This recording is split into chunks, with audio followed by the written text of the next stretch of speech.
இங்க திவ்யாக்கு இந்த அரண்மனையில எல்லாமே தப்பா நடக்கிற மாதிரியே தெரியுது. அதனால ஹீரோ கிட்டே சொல்றாங்க. அப்பன்னு பார்த்து இங்க ரெஜிஸ்டர் ஆபீஸ்ல இருந்து வந்த டாக்குமெண்ட்டை படிச்சு பார்க்கறாங்க. பார்த்தா இந்த பொண்ணோட ஃபுல் நேம் திவ்ய தர்ஷினி போட்டுருக்கு. அதை பார்த்ததுமே சந்தேகத்துல இந்த ஓனர் கிட்ட போய் கேட்டு பார்க்கலாம்னு சொல்லிட்டு அந்த ஓனர் வீட்டுக்கு போறாங்க. பட் ஹீரோயினை பார்த்ததுமே நீங்க எதுவுமே சொல்ல தேவையில்ல, இந்த அரண்மனைக்கு வாரிசே நீங்கதான்ற உண்மையை சொல்றாரு. ஆக்சுவலா ஹீரோயின் அவங்க அம்மா அவங்க அப்பான்னு சொல்லிட்டு ரொம்பவும் சந்தோஷமா வாழ்ந்துட்டு வந்தாங்க. ஆனா இந்த ஊருக்கு எந்த பிரச்சனை வந்தாலுமே இவங்க தான் வந்து முன்னாடி நிற்பாங்க.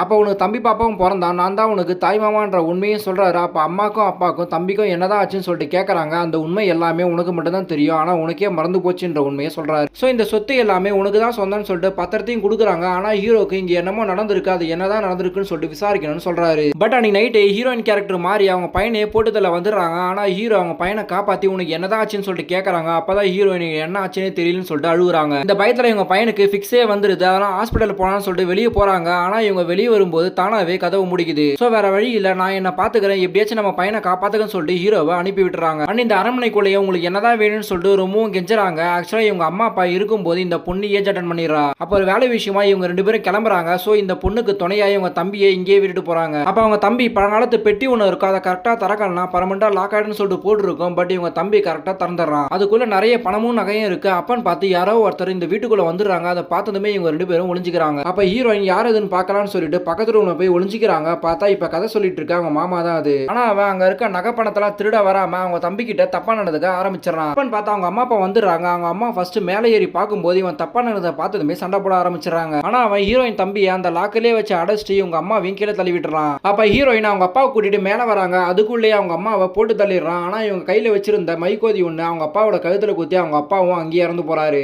அப்பதான் ஹீரோயினுக்கு தலையில அடிபட்டுரும். இதை யூஸ் பண்ணி அந்த மைக்கோதியை ஹீரோயின் கையிலே வச்சுட்டு போயிடறான். சோ ஹீரோயின் தான் இதை பண்ணாங்கன்னு தெரிஞ்சு போது, ஆனா விசாரிக்கும் போது இவங்க மனநிலை சரியில்லாம எல்லாமே மறந்துட்டாங்கன்னு தெரிய வருது. இப்ப இதெல்லாம் கேட்டதுமே தான் எங்க மாமா தான் இதுக்கெல்லாம் காரணம் தெரிய வருது. அவங்க தம்பியோட உள்ள அடைச்சி வச்ச அந்த பெட்டியை வச்சுக்கிட்டே ரொம்ப ஃபீல் பண்ணி அழுவ ஆரம்பிச்சிடறாங்க. ஆனா அந்த பெட்டியை ஒரு கயிறுல கட்டி தொங்க விட்டுறாங்க. தென் ஹீரோ கிட்ட பையன் எங்க இருக்காங்கன்னு சொல்லிட்டு கேட்கறாங்க. அப்பதான் சேஃப் அவங்க மாமா வீட்டுல இருக்காங்கன்னு சொல்றாங்க. அதை கேட்டதுமே இதுக்கு எல்லாத்துக்கும் காரணமே அவன் தான் சொல்லிட்டு சொல்றாங்க. தென் அவங்க வீட்டுக்கே போயிட்டு அவங்க மாமாவை அடிச்சு இழுத்துட்டு வந்து இந்த அரண்மனையிலே போடுறாங்க. அண்ட் வெளியில வந்ததுமே அவங்க ஹஸ்பண்ட் வளரி ஒண்ணு கொடுக்குறாரு. ஆக்சுவலா இவங்க அம்மா வளரி ரொம்ப சிறந்து விளங்கியிருப்பாங்க. அதனால அந்த வளரி எடுத்து அரண்மனைக்குள்ளே வீசுறாங்க. அதை அப்படியே கட்டி வச்சிருந்த அந்த பெட்டியோட கையில கட் பண்ணி அந்த பெட்டி அவங்க மாமாவில் விழுந்து அவங்க மாமா இறந்தே போறாரு. தென் இந்த வளரியுமே இவங்க கையிலேயே வந்து விழுந்துருது.